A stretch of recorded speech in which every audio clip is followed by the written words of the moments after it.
I was Such like, things that they do, do you want to fight? So I pretty sent a much. strongly worded email to the law office. I was like, I called y'all. Y'all asses ain't answer. And then I called the people and they were like, the funny thing is, they were like, well, what's your name? So I told them my name. And they were like, yeah, you have a zero balance. I was like, okay, is that enough that ain't nobody gonna come in and be like, you're evicted because you have the wrong address? And they were like, no, no, no. They're gonna look at the name. That wouldn't be those people. You're fine. I was like, okay. But then in my head, I was thinking, I was late paying my rent last month, so really I should have a late fee. So I couldn't like get too far into the details of it because I didn't want him to be like, "Oh yeah, you do owe us 10%." But he said I had a zero balance, so that's all I need to know. I Because if love my anybody say anything else, I'll be like, "Nope, I called him on Wednesday, and he said Apple Care told me. I was told by Apple Care, That's right. Paul from Apple Care, that I had All a zero right, balance." here we go. So everybody like hit mute for me right quick so I get this really cool entrance in. Nice and clean. All right.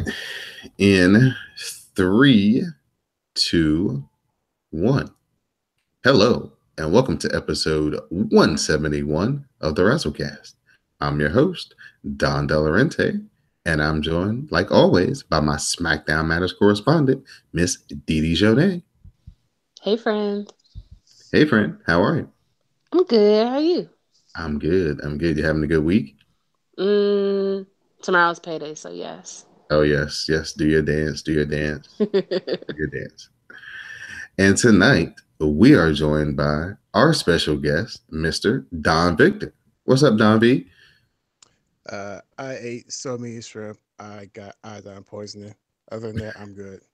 Hey, what's going on, man? I feel you dropping those hashtag Pimp C wisdoms on us today. Of course, of course. Just want to That's why I'm remind here. everybody. Oh, man, as always, thanks for coming. Want to remind everybody that this is the WrassleCast. We are brought to you by CSPN. You can find us at www.cspn.us. You can also find us on iTunes, SoundCloud, Stitcher Radio, and Google Play. You can also follow us on Twitter at WrassleCast. You can follow me on Twitter at Don Delarente. You can follow Didi Jonay on Twitter at Didi Jonay. And you can follow Don Victor on Twitter at Don underscore Victor.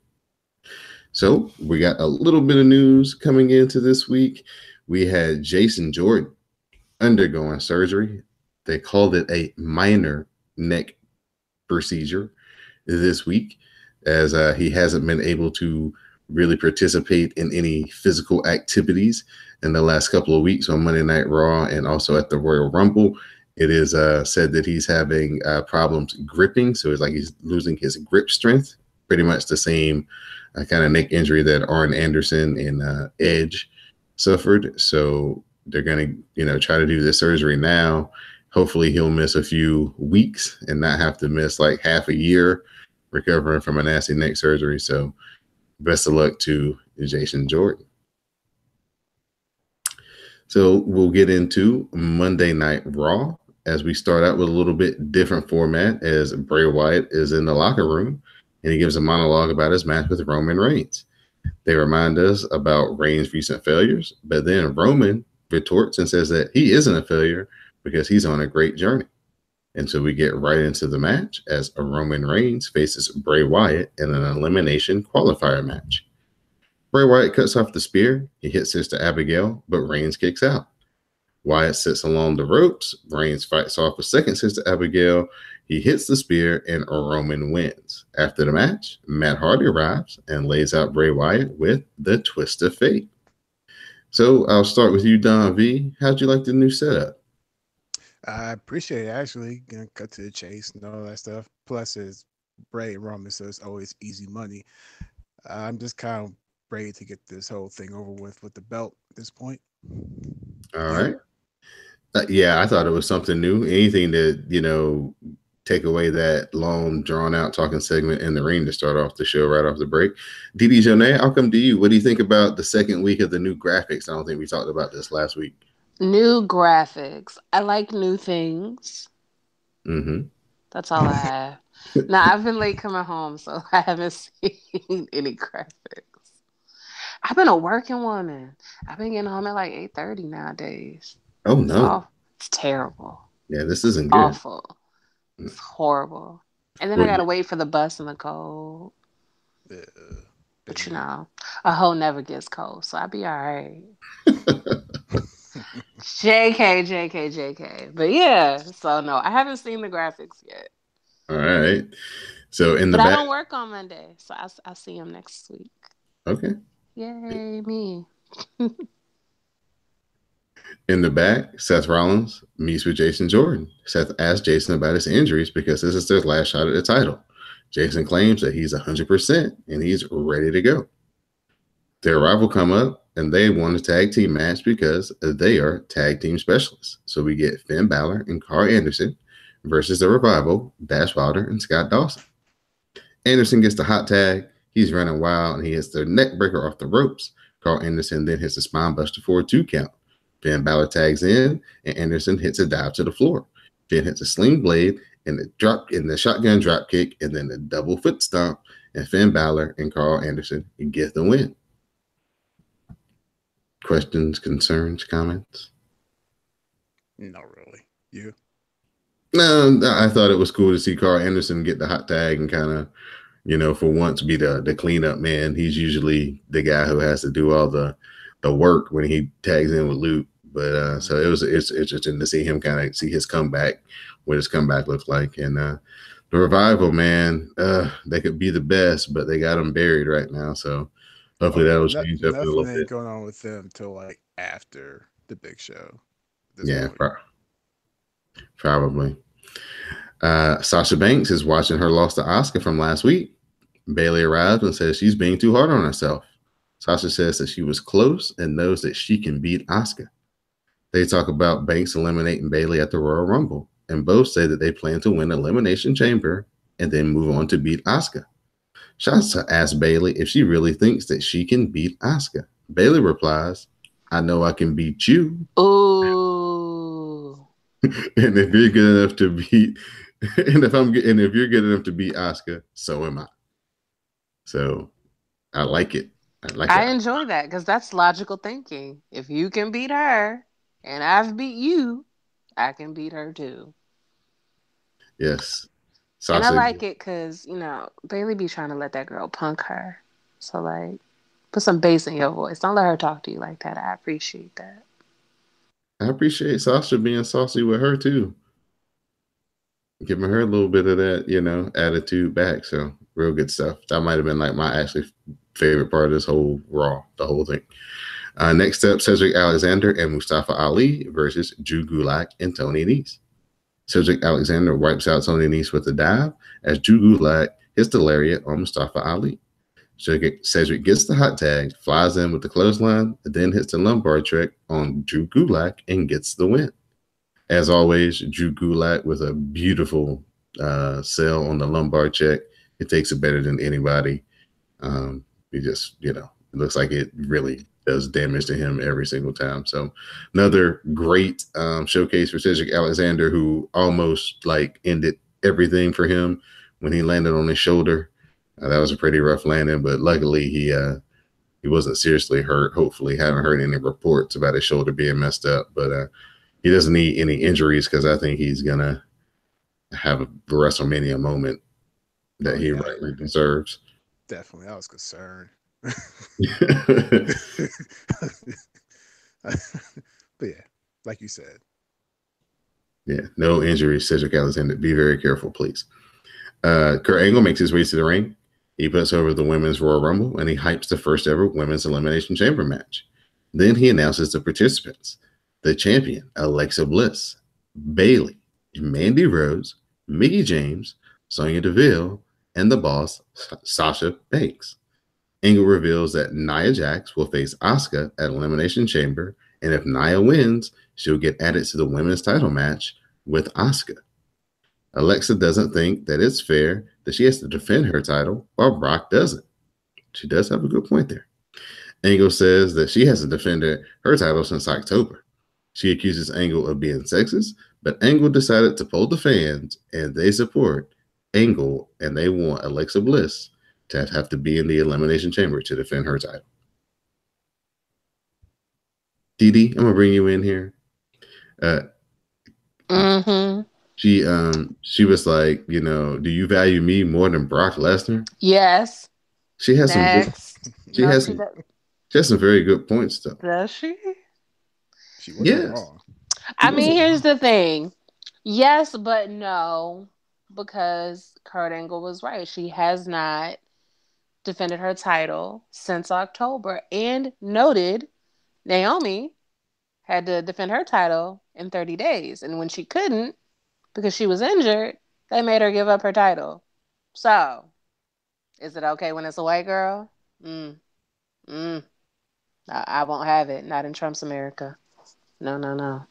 I agree. All right, we agree. Dee has spoken. John Cena cuts a promo on his Elimination Chamber match. He has a plan. He got into the chamber and he will win tonight to enter the chamber last. And then he will win the he will win at Elimination Chamber and move on to WrestleMania. We get Asuka versus Bayley. Asuka counters Bayley to belly and looks for the Asuka lock. But Bayley counters and they do kind of like the Bret Hart Steve Austin near fall. But then Asuka locks in the armbar and Bayley has to tap. After the match, Asuka offers her hand and Bayley accepts, and the two ladies have a handshake in the middle of the ring. This was a really good match. Now, would you prefer this one to Sasha's or? No, come on, man. Come on, man. Come on now. I'm just asking. This wasn't better than Sasha's, but it was still a good match. Nah, I mean, I agree. I was just No, throwing it no. out there. Oh, no, not even close. No, Cool. no. Just checking. Yeah, that match was like just under like match of the year type material. Like it'll be like definitely one of the top matches on Raw. Like when you go back and look at the end of the year for sure. Mm-hmm. Okay. Does seem like we get like a lot of match of the year stuff in like early the year, like the past 2 years, something like that. Here lately, yes, the last 2 years seems like it's been very front loaded with the high quality work. But I guess that's because the way that New Japan has worked, it builds everything up to that first week in January, and they have and that show produces at least one or two 5-star match of the year type matches. So very interesting. The Miz cuts a pre-match promo claiming that 2018 is the year of The Miz. The Miz puts himself over for beating Roman 2 times in a row and taking back his IC title. He also claims to be the inspiration for the Eagles winning the Super Bowl. And tonight he says that he will get into the chamber for a chance to face Brock Lesnar at WrestleMania.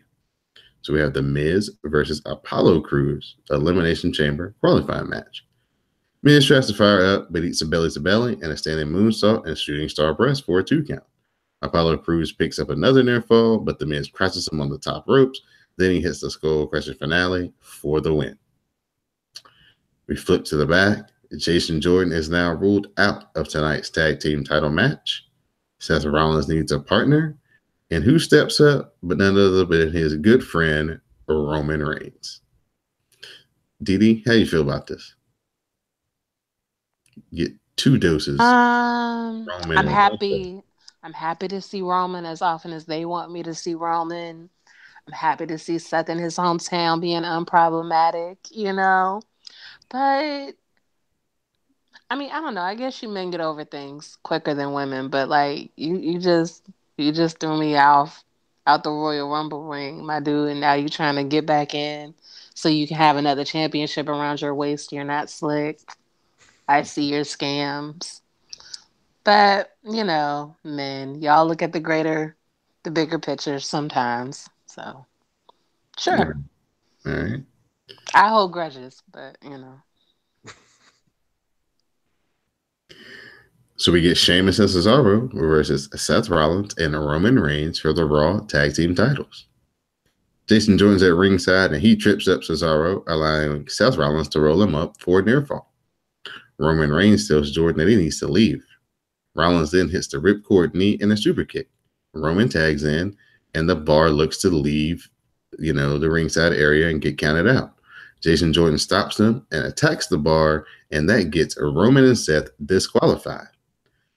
Then, of course, that causes a big argument between, Jordan, Roman, and Seth. So then we go backstage. Jordan and Seth Rollins are arguing. Angle tells Jordan that he needs to go home and stay home until he's medically cleared. Seth Rollins told that man that Go home and be a family man. Seth Rollins said that he was just angry that he didn't injure the man himself. That's so mean.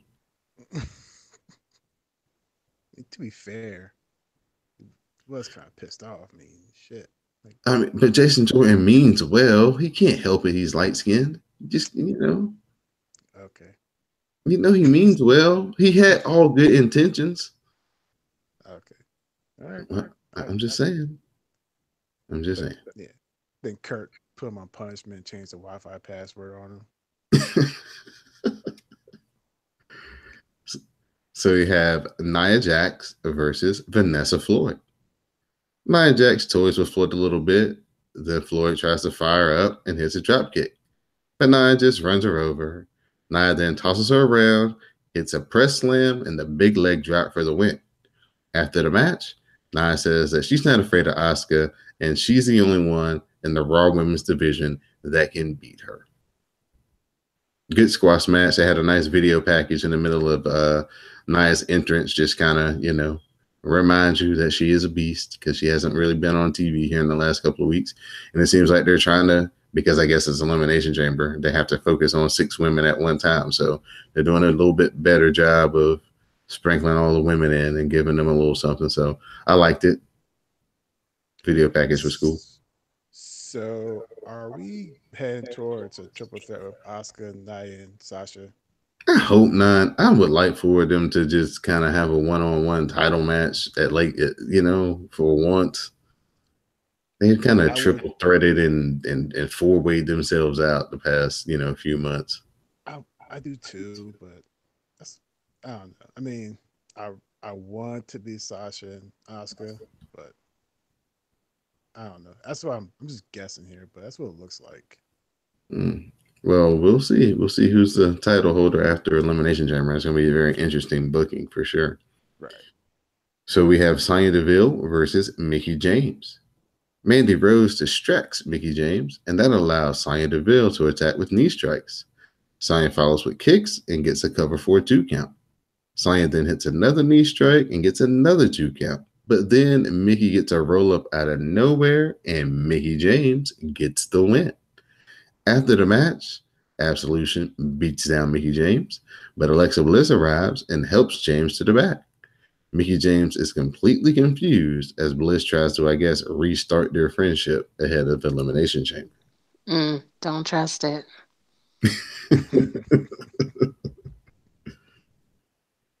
Next week, they announced that Finn Balor, Matt Hardy, Apollo Crews, and Bray Wyatt will face off in a second chance match to get into the Elimination Chamber. Oh, wait, say those names again. Finn Balor, Matt Hardy, Apollo Crews, and Bray Wyatt. I want Finn. I think you're going to get Finn. That means it's going to be Apollo. Did you take your sip for I said distracts? Ever since that horrible experience I had in New Orleans, I've been on the water diet. You've been on the sobers? Yeah, man. Oh man! Had y'all seen me on that tree, y'all would have understood why. Hopefully that changes tomorrow or this weekend. Well, yeah, I get paid tomorrow, and I still have this passport that gives me 2 for 1 drink. So yeah, probably tomorrow or Saturday. I'll get over it. Yes, good. Yeah. So it's your favorite part of the show. Elias plays the tune, and he talks about winning the Elimination Chamber and going to WrestleMania. He also reveals that he turned down the halftime Super Bowl show to be here tonight, and he sings us his whole tune. To again, WWE stands for Walk with Elias. Right. And we do here on the WrassleCast. Yeah, 1-2 step like Sierra, right? So we have John Cena versus Elias versus Braun Strowman, and the winner enters the Elimination Chamber match last.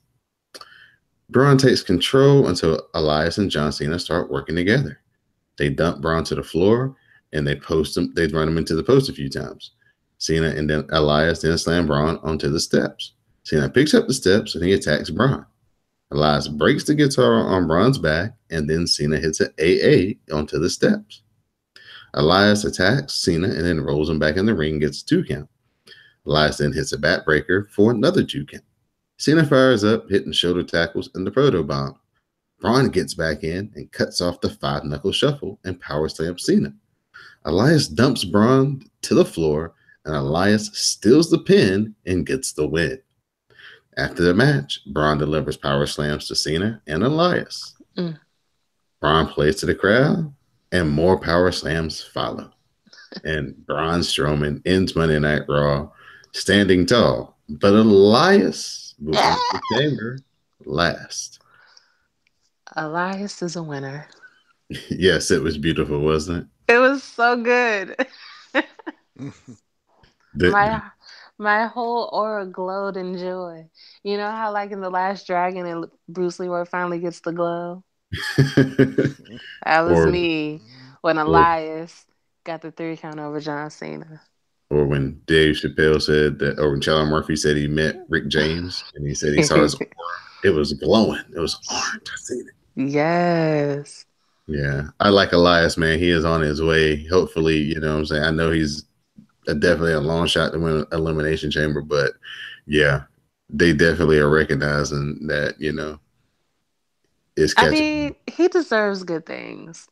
He seems like he can wrestle. I don't know from a technical standpoint. I'll ask Sam. He hates everything, so he'll be like really honest with me. But he's handsome. He's good on the mic. He's big, but not like obnoxiously big, but like big enough that a big guy could like lose to him and it makes sense. You know, like he's perfect. Yeah, yeah, he's definitely climbing the ranks as a favorite must see part of Monday Night Raw for sure. Don, Mm-hmm. any Yo, thoughts on the main event and just Monday Night Raw in general? overall, pretty good Yes. show. I thought I thought it was all right. I mean, for 3 hours, but it was pretty good. Okay, main And event. I like the end. Like it was different. I like that Elias won. More time the guitar in the pod, the elimination chamber. All right, so that was Monday Night Raw for this week. So at this time, I'm gonna turn it over to our SmackDown Matters correspondent, Miss Didi Jonay. Hey. So, due to technical difficulties, I didn't see it, but I am magical, so I know what happened, and so I am going to tell you what happened at SmackDown in Kansas City, Missouri. There's a cold open about Sammy and Kevin, aka Cammy. Shane's in the ring to start the show. He says he's excited. He wants to say he's excited about the main event, but he isn't. He says Cammy don't deserve another opportunity. He doesn't respect them, but he does respect Daniel, and so is Daniel's decision. Blah blah blah. So they talk about their shared vision for Smacky Downey, and for giving opportunities. Uh, the crowd chants Rusev Day, and Shane makes note of it.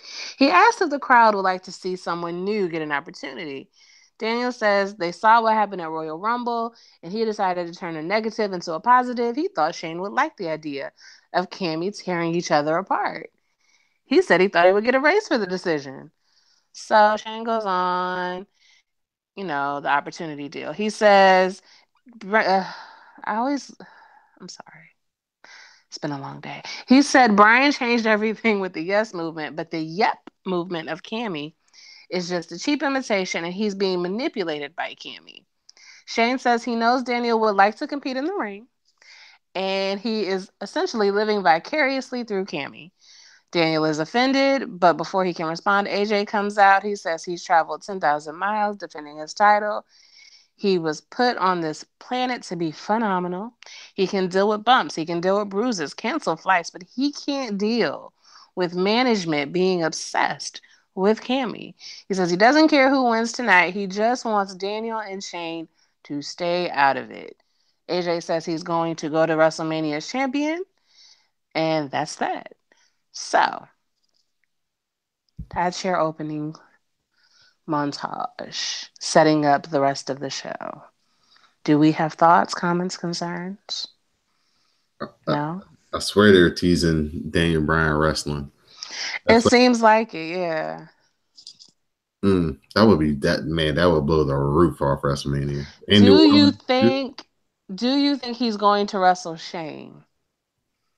That's what it seems like. Uh, That would be the only person to wrestle. Yeah. That's like what it's been looking like for months now. Yeah. do So you want to trust Shane with that job though? I mean, listen, one way or another, they it'll be could they one could put together a match where Daniel Bryan could be safe and Shane could be the one just going taking crazy. most of it. Yeah. Yeah, they could construct it where he could be safe. But the man says he's healthy, so I you mean, but know. men lie. Yeah, they I'm do. sorry. I'm Yeah. sorry. That's Bitter Betty speaking. I ain't mean it. I didn't mean it. But Okay. yeah, that's just what it seems like that Daniel Bryan made. I know he probably won't, but everything sounds like it's bleeding toward he's gonna wrestle. Yeah. It's almost like they're building it just in case they like get the go ahead come like early March. And they can be like, yes. But yeah. We'll see how it goes. In the locker room, New Day are playing with pancakes and finger puppets. They're answering, come on, words, Twitter questions. And fans were told that they can interact with them all night. The first question asked if Corey Graves has a better jab or a left hook. You know why they're talking about that, right? I do. It's very shady. Mm-hmm. For Have we those, talked about Corey and Booker T? yeah, for those unaware, apparently Corey and Booker T had a little bit of a little heat backstage. That apparently people were afraid that Booker was going to put them hands on Corey, and Corey might have expressed that to the powers that be until they got the man removed off the commentary team. And Corey, he had a couple of shots in there on Raw. He told Coach, he better watch his tone with him, or he gonna be doing local afternoon radio. So Corey wasn't scared, at least, but Corey got jokes. Booker T said that, if you saw him outside of WWE business, it might not be too pretty for Corey Graves. So, I and don't blame him. Corey Graves, like I said, he had a bunch of lines this week that Tell you what though, looking at Corey though, he don't look like he can fight. Like even with all the tattoos, the fact that he's clearly an ex-wrestler, he don't look like he got hands. Like who's our boy in the back? Sin Cara? I'm sure Sin Cara could put the paws on him without much effort. right. And Like Corey don't also, look like a fighter. he Booker T did kick Batista's ass a few years back. So Sin Cara is just iconic. I need a show about him. Like the backstage brawler, like something. Yes, I'm correct. Do that, WWE. Okay, let's move on. So there's going to be a mismatch challenge on the Facey Bookies later tonight. We're talking about that because we care about that. Anyway, Shinsuke approaches AJ backstage and says, "I'm going to beat you at WrestleMania." Not unlike what he said last week. It's great. So next is a non-title match: Charlotte Flair versus Liv Morgan, and the rest of the Riot Squad are down at the ring with her. Morgan has control. She gets a couple of 2 counts, but Charlotte comes back with a neck breaker and a spear. The referee catches Ruby helping Liv out of the ring, so he tosses her and Sarah from ringside. Then Charlotte nails a big boot, wins with the figure 8. Um, Afterwards, Charlotte indicates to the announcers that she intends on beating the other 2 Riot Squad members, which shouldn't be that difficult. Renee interviews Kevin. He's annoyed because that's how Kevin is. She wonders if tonight's match would impact his friendship with Sammy. Owen says that's a great question, but she's asking the wrong person. He says it's up to Sammy and if he can handle losing. He's such an asshole.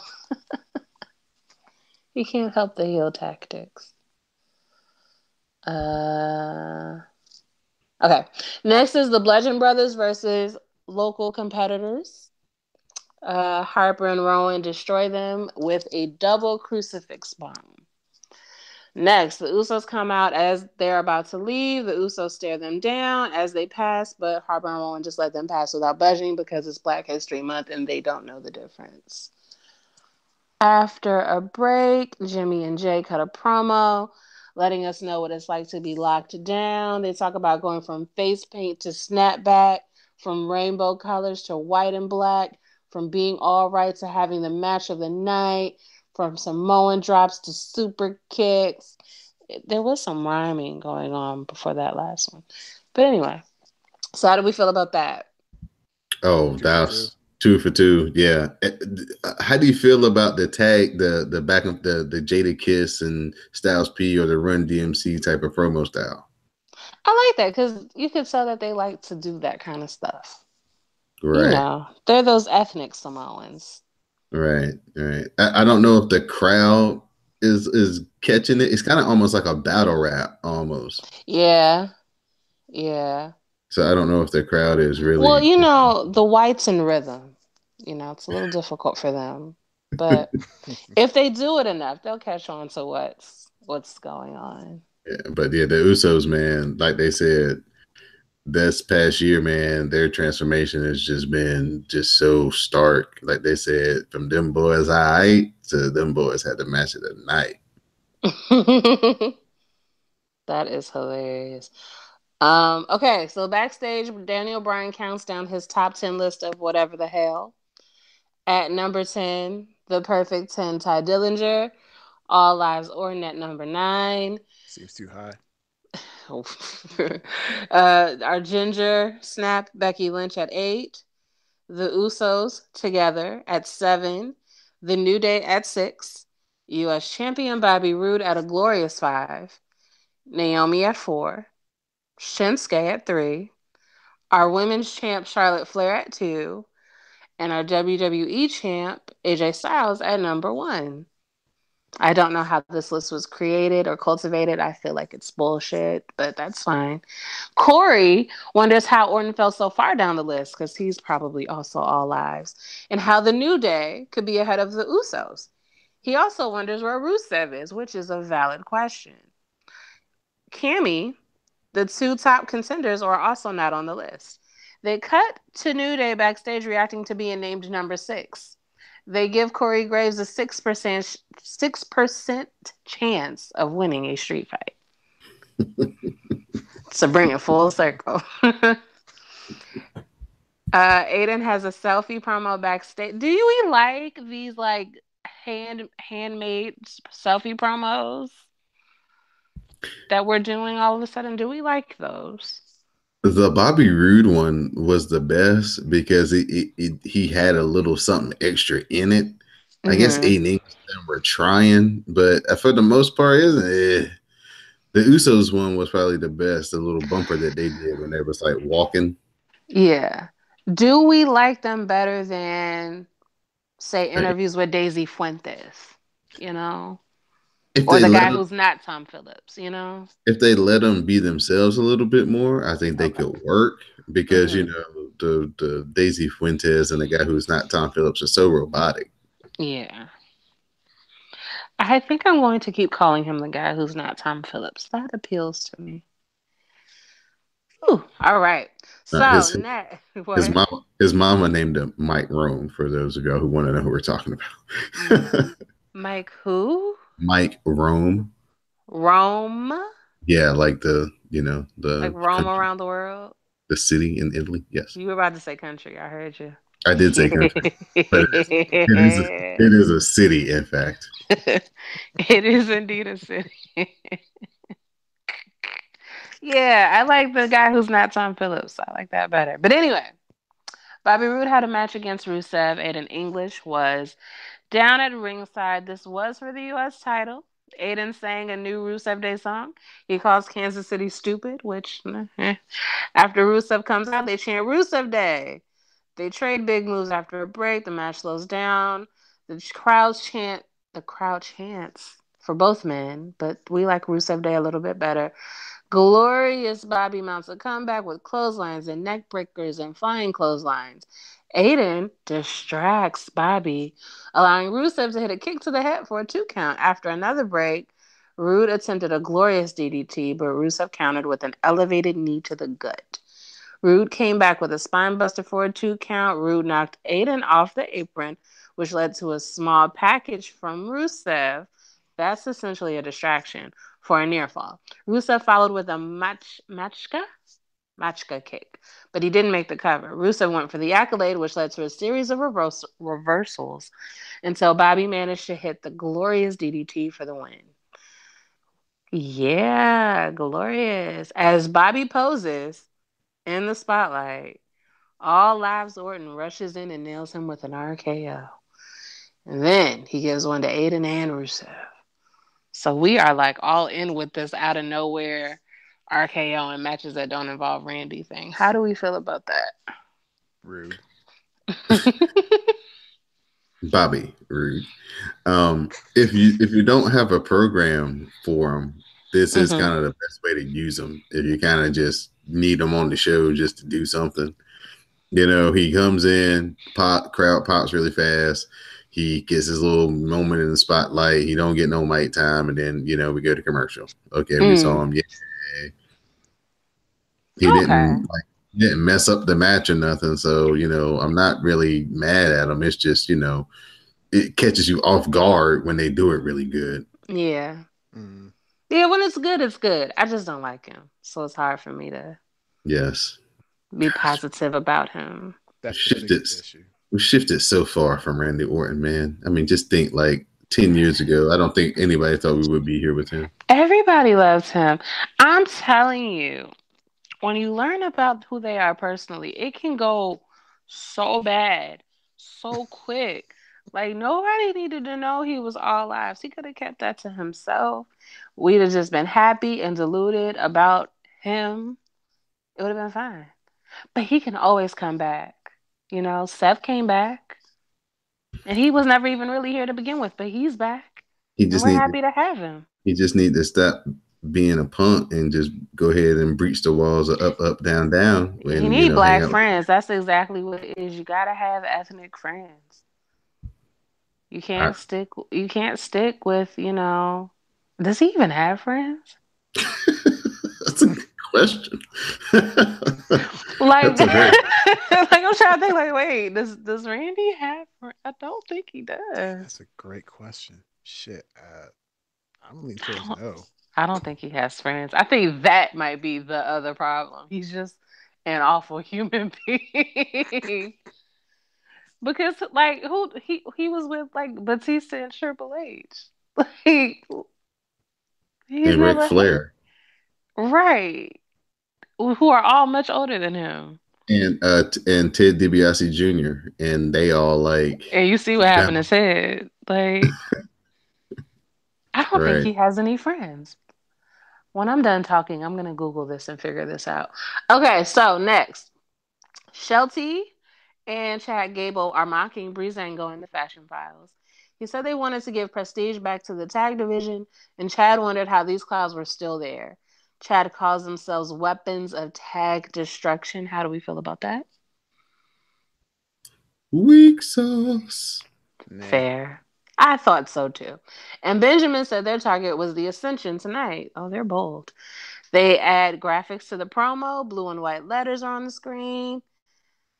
I mean, I guess that's a tag destruction kind of It looks like a word art comic book. situation.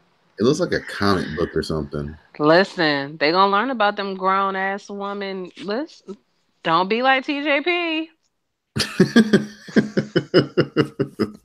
Just saying.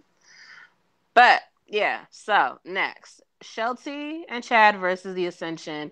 Chad hits a big German suplex on Victor, and they use their double team power bomb flying clothesline combo for the win.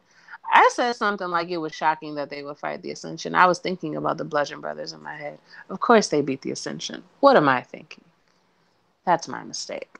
So, somebody on Twitter asked New Day who they thought would win tonight's main event. They said they don't care and hope both guys lose. Petty. They said Somebody they else hope they fight forever in traffic. in traffic. That Yeah. sounds like I hope you die. Like, that's a little harsh. I am, however, on Team Fight Forever. Peter and the chicken will never die. Someone else asked who the top member of New Day was. Xavier and Big E teased they would say themselves, but they both said it's actually Kofi. Because of course it is. We all know it's Kofi. They run down Kofi's title reigns, and Xavier says Kingston will become WWE champion in 2018. Kofi's like, oh, if I won the belt, we split it 2 ways. And we'd all be champions. And then they shove pancakes in each other's faces because that is how you show love. Yes. Renee asked Sammy for any final comments. He says it's his chance to finally step out of Owen's shadows. He says when it comes to being champion again, Kevin will stop at nothing, and neither will I. Next week, we will see young Ziggles and Baron of the Missing Hairline Corbin. Yeah, they'll have a match next week. So, your final match of the night. Sammy loses his cool after a back elbow from Kevin. He tackles him and wildly attacks him with strikes. Kevin tells Sammy to calm down. Like, that's going to work. Of course it doesn't, and Sammy gets to whooping that ass again. The trading moves leading to Kevin hitting a pump handle neckbreaker for a 2 count. Sammy comes back with a tornado DDT for a near fall. Kevin tries a senton off the top. Sammy gets his knees up. It goes out of the ring. Sammy nails him with a diving tornado DDT through the ropes. Sammy goes for the haluva kick, but Owens hits a super kick and follows with a frog splash for 2. AJ's on commentary, shocked that Sammy kicked out. Because Sammy's what? A ginger snap. He slips out of a pop-up powerbomb attempt, hits a half-and-half suplex, whatever that is, and a blue thunder bomb for a near fall because the blue thunder bomb never works. The one time it did was an outlier. It was an anomaly. Kevin falls out of the ring, so Sammy goes after him. He decides to get in AJ's face, but AJ tries to ignore him. He gets in AJ's face again, so Styles shoves him into Owens. He punches both guys, and the referee calls for a bell, aka there is no winner. There is no loser. AJ lays out both guys with a slingshot forearm to the outside. He shouts about how he wanted a winner tonight. Daniel comes out and announces that due to the superlative performance from Kevin and Sammy, and due to AJ's interference, the WWE title match at Fastlane will be a triple threat match. Cammy are happy, although they're not necessarily like still friendly. This is fine. AJ is annoyed, and that is how your SmackDown ends. That was NXT Sami Zayn versus NXT Kevin Owens right there.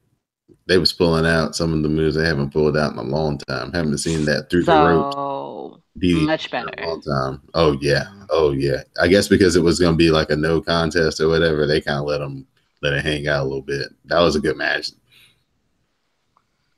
Yeah, I look forward to seeing it. I googled Randy Orton friends, and do you know who popped up? Who? Oh. John fucking Cena.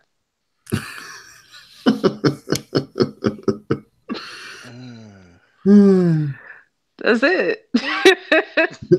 A singular person. One. I listen. I said Randy Orton friends, plural. There are 6 pictures. Wait,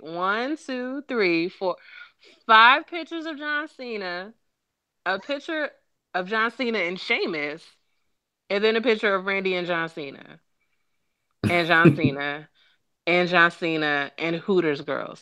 He don't got no friends. That's the problem. He don't got no friends. Cell phone empty as shit. Polo Tink Tink. And then the articles is 15 wrestlers you didn't know are close to John Cena. I said, who is friends with Randy? He don't got no friends. Oh, look. Hold on. John Layfield. Montel Montavious Porter. What? That can't be right. Listen, This thing says under Randy Orton, his friends are Bob Orton. How is that your first That friend? doesn't count. That doesn't How, count. they legit put that. And then JBL, and then John Cena, and then Montel Vontavious Porter, Ted DiBiase, who y'all talked about earlier, Umaga, God rest his soul, and fucking Vince McMahon. He don't got no friends. That's why he act like that. There you have it. We've solved the mystery of Randy Orton right here tonight on the WrassleCast. We figured it out. Dee Dee and her See, investigative reports. see, know me. Okay, I do my research. Don V, your overall thoughts of SmackDown for this week? Solid show, kind of missing something. I'm not quite sure what it is though.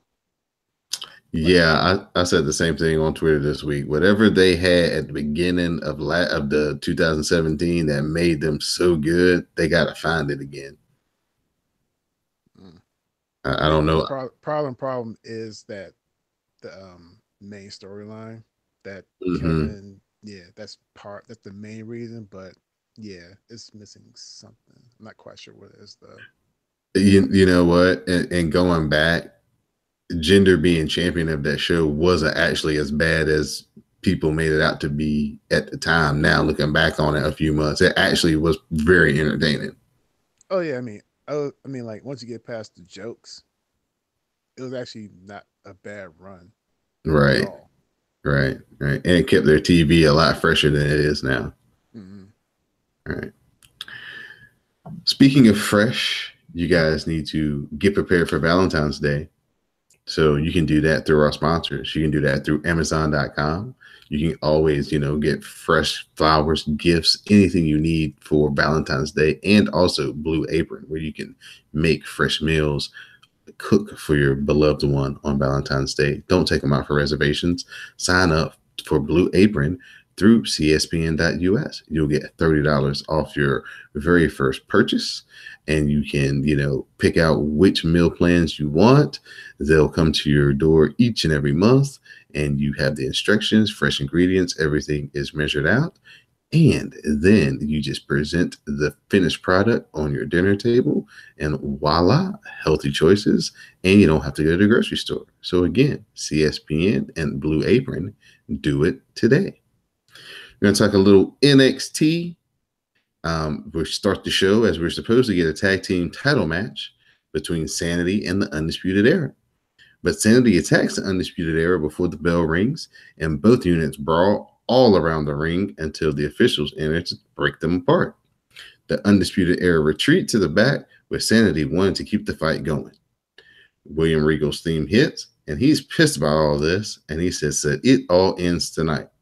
He says all three members of the Undisputed Era will face Sanity, and they will have a 6-man tornado tag team match.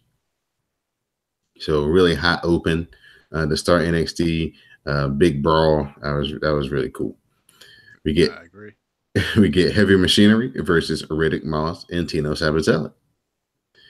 Otis dumps Moss out, and Tino rolls Otis up with his foot on the rope, but the referee catches him, and that allows Tucker Knight to take out Moss with a somersault off the apron. Inside, Heavy Machinery uses the assisted power slam, and they get the win. After the match, Tito wants help from Moss, but Moss walks off and leaves Tito behind. Apparently, the NXT crowd does not like Tino Sabatelli, because they were like giving a big yes chance once Riddick Moss walked off from him. So we'll see where that leads. How do you feel about Sabatelli and Moss? Don Eh, V? they're okay. I mean, I personally don't care for them at the moment, but for what they are, it's cool. But I didn't think they was gonna bring up that soon though. But whatever. Oh, question: is Heavy Machinery gonna change their name at some point since War Machine's coming? I don't know. I think they were here first, so, and they've been there the longest. So Yeah, I think they they look may like have truck. a little equity on there. True. They look like truck drivers though. Otis is my dude, man. That dude is built like a freaking deep freezer. Yeah, but they're fine. But I didn't think they'll break up that soon. But whatever. Yeah. What do you think So of him? I like Sabatelli. I think he's got an awesome look. He's got that just, heel persona to a T. He's got that arrogance. You know what I'm saying? He was athletic. I think he could do something. I don't know about Moss as much, but that might be why they're trying to break him up to try to, get Moss up to his level or something. So we'll see. Okay. Johnny Gargano comes out to address the crowd for the first time since Takeover. We get lots of chants for Johnny wrestling. Johnny says that it's been a wild month.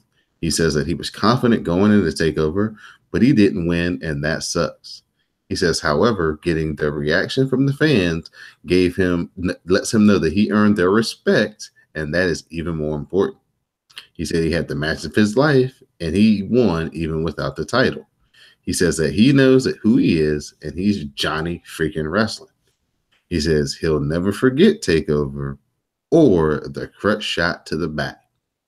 He says that he's bit his tongue since Chicago, but he calls out Tommaso Ciampa one-on-one. Instead, Cien Almas and Zelina Vega come out. Vega says that Johnny didn't earn or prove anything. This should be Andrade's time. Ciampa had nothing to do with him losing again and again to Almas. Zelina Vega calls Johnny a loser, and then we get a "We Want Candice" chant from the crowd. Johnny says his favorite part of the takeover was earning the fans' respect, but his second favorite part was watching Candice beat Zelina up. Zelina gets in Johnny's face and talks some more smack until Candice LeRae hits the ring to stand by her man. Candice shoves the hell out of Zelina, sending her to the outside on the floor. Gargano sends Almas to the outside, and the crowd roars. From the stage, Zelina Vega says that she's sick of them and wants to be rid of them. She calls Johnny the worst, and Johnny responds by saying he'll be gone if he gets another title shot.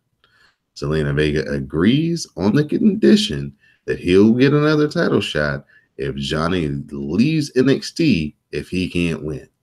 Johnny agrees, even though Candice is very unsure of the idea. This was a really good angle. It basically, kind of continued the story of Zelina Vega and Almas having his number, and at the same time, him finally addressing Ciampa. So it's like two birds with one stone, and it sets up the inevitable that everybody's waiting for. That we're gonna get the Johnny Gargano championship run, and then he's gonna be champion and face off against Ciampa. Okay, yeah, I can see that. I mean, he's not leaving NXT anytime soon, so No, I'm not no, he. sure. I'm not sure how it's gonna work. Actually, Well, I don't know. They got to see, like, they missed that. There's only been like one angle that was like this big that they could have had, but they didn't get a chance to pay it off. Was the Hideo Itami injury. mm, He got hurt, and they didn't know if it was Finn or Kevin Owens or who it was. But he took so long to get back, they couldn't pay it off with anything. mm, But with this one, I mean, it's so clear cut. Nobody's going anywhere, and they waited a whole year just about to get back to this point. So they got to do it. oh, definitely, I agree. Shayna Baszler was interviewed. This would not have been Dee Dee's favorite part. She says that she has become the most feared woman in NXT within a month. She Lies. she says that there won't be a rematch because Ember Moon is scared of her, and Shayna says Ember got lucky and she knows it. Uh, She sound like a loser. she That's what actually losers always say. You got lucky. Well, you can't wrestle. God damn. You got lucky. she did have a very good line in there though. She was like, "When you get in the ring with me, you only got three options: tap, nap, or snap." Okay, yeah, fine. But you lost though. You don't get QC lines. That's for when after you won. Like she had an option. She won. Oh, okay. Yeah, maybe it's just me. I don't know. Your trepidation with the MMA girls is just the new best, my favorite part of this podcast. I hate them like I hate Ryback. Yes, this has actually become that level of. It's really bad. And I've been so good for so long. He left. It was amazing. And then they're like, nope, here you go. MMA bitches. Yeah. They learn to take a bump and they're ready for the big time. Ugh. And so we get my fave, Bianca Belair versus a local competitor. The local competitor wants a handshake, and Bianca obliges. Bianca holds on and pulls her into a ripcord knee. Bianca hoists the local competitor up into a great looking torture rack and to a burning hammer. Bianca then hits the alley oop power bomb, and Bianca Belair gets the win. So good. So much swag. A wrestler, an icon. And she didn't even have to use the hair whip this time. All she did was just twirl it around and then wrap it up into a big bun at the end. Don V, your thoughts on Bianca Belair? She's a new finisher. Don't like the alley oop power bomb?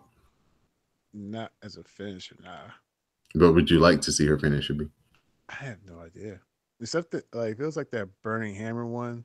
The torture rack into the burning hammer? Yeah, that would be kind of good because she can get most of the girls up into that. She's so strong. Yeah, if it's something like that, I can go with that. But that alley oop ain't. It's not a finisher for me. Dee, are you familiar with the Lex Luger torture rack? The backbreaker? Yeah, sure, it sounds familiar. Okay, she picked this young lady up and Mm-hmm. then on her shoulders like that and Mm-hmm. then squatted her about 10 times. So the girl was on her back? Like across her shoulders. Oh, yeah, yeah, yeah. Oh, she's strong. Mm-hmm. Yes. A Yes. wrestler, an icon in the making. Yes, she is. I cannot wait for the day when she slaps MMA bitch across her face with that ponytail. Like, this is gonna bring me so much joy. Just right across the bridge of the nose. Via Twitter, Ember Moon challenges Shayna to another title match next week. Then we get our main event, Sanity versus the Undisputed Era.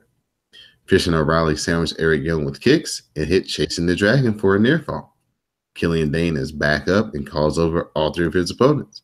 The Undisputed beat on Killian Dane, but then he powers up and throws them all off.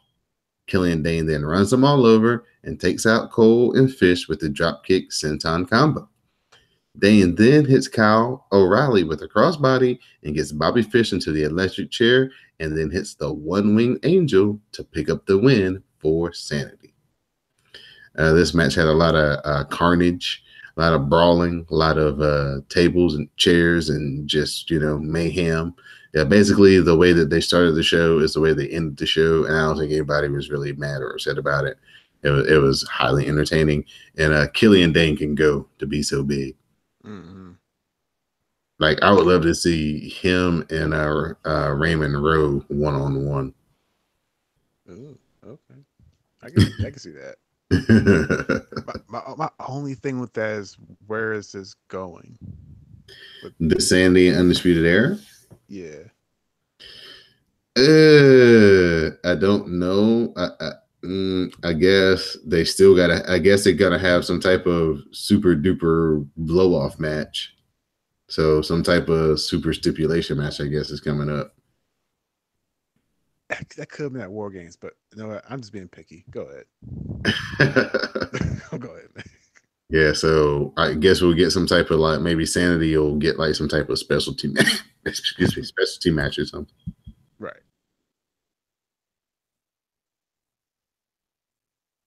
For the first time in quite a few months, we're going to talk a little 205 Live. We have these tournament matches for their Cruiserweight Championship that they're having. So we had Lince Dorado versus Kalisto. Kalisto hits the Salida del Sol and gets a 2 as Dorado just makes the ropes. Dorado counters to Salida del Sol, gets a backside for a 2.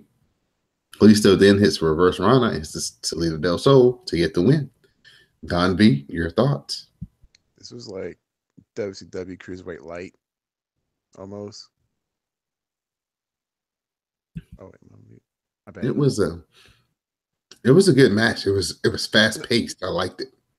Yeah, that's what I was like. It was like very just like early WCW Cruiserweight stuff, like with Juventud and Psychosis, but light.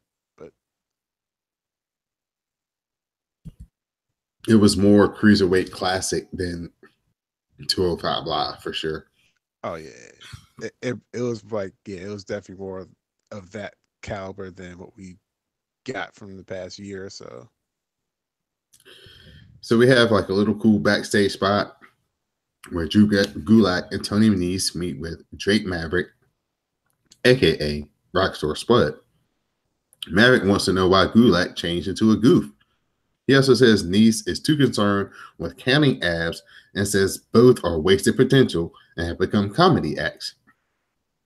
Maverick says that train has left the station and they will face each other next week. And then we got our main event, Hideo Itami versus Roderick Strong in another Cruiserweight Championship tournament match. Hideo Itami looks for the suplex, and then he lays in headbutts and hits a Super Falcon Arrow for a great near fall. They trade strikes, lighting each other up, and Itami follows with the hesitation dropkick. Roderick Strong battles back. He hits a jumping knee and then hits the inner heartache, and Roderick Strong picks up the win to advance in the Cruiserweight Championship tournament.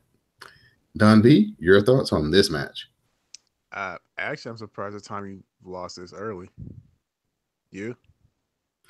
I thought that Hideo Itami for sure was going to go a little bit farther since he's actually on the 205, but Roderick Strong is so good, man. I don't think they could deny him. He's kind of getting a push, and they're kind of doing this cross NXT 205 Live thing, I think, which is going to help out too. Mm-hmm. Okay, yeah, I agree. I was like maybe in like second round, maybe, but I was like, I see what you're going here. Also, rumor has it on the street is that Triple H has taken over 205 Live, that Vince is out, Triple H is in, and that may be the catalyst for the uptick in quality the past few weeks. I know that I watched this week for the first time, and I noticed instantly, like, oh man, they doing a lot more flying and a lot more like dangerous type flying, not just the safe stuff.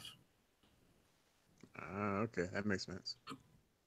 So apparently that's the new direction of 205 Live, and so maybe we'll, like I said, get some things presented to us closer to the Cruiserweight Classic than what we've seen over the past year. So unless Didi has, I know Impact started up again a week ago. I don't know if anybody saw that or not. I saw a little bit of it. RuPaul's Drag Race started.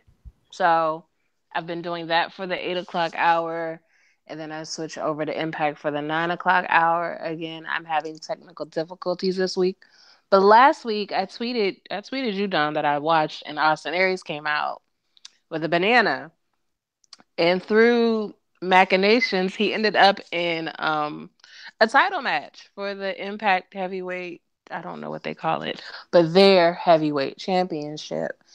And what it was supposed to be was like a beatdown, almost like what one would do in a Money in the Bank type situation. Like, oh, I got you down. Let me have this match so I can embarrass you so we can call you a loser. Well, just so happens he won. So as of last week, and as of being at Impact for about 3 minutes, Austin Aries is your Impact champion. Oh well, that's a pretty good way to start off a new regime. Have a title change and something hot right off the top. Yeah. It was like, oh, wasn't expecting that. Yeah. So hopefully, anything else stand out for you, or that was all you really? No, that was legit all I got to see, really. All right. Yeah.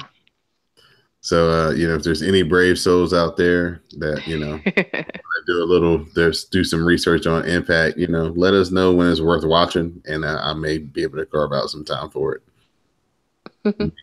Maybe. So at this point, we're gonna open it up to first off our guest, Mr. Don V, for his thank yous and shout outs. All right. Thank you too. Thanks, Sam, Greg, Classic. Uh, that's about it. That's it. Yeah, that's all I got. All right, Short man. and to the point. Yes. I will let everybody know who doesn't know, who's in the Rawcast and SmackDown Matters. Mr. Don V is the man responsible for the Jordan memes. So big shout out to you for all the entertainment you provide with all the photoshops, man. You do an excellent job. And the Avenger Infinity War Wars, I think it was what you came up with this past week.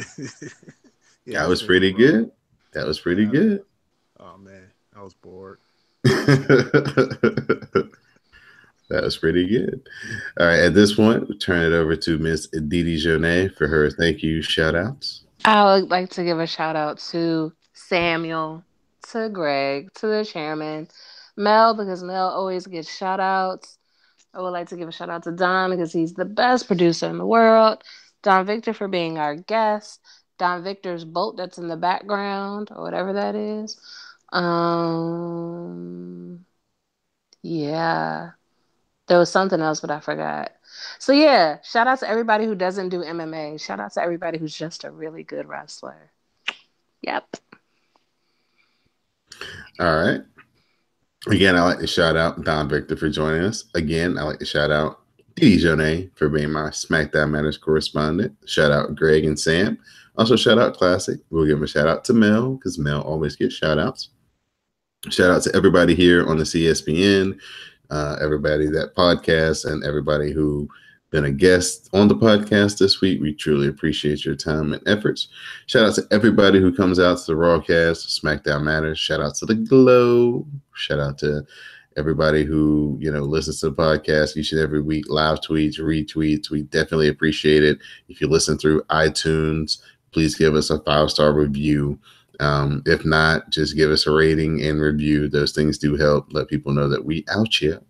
So for my SmackDown Matters correspondent, Miss Didi Jonet, and our special guest, Mr. Don Victor, I'm Don Delarente, and this has been episode 171 of the WrassleCast. Please stay tuned for the parting promo.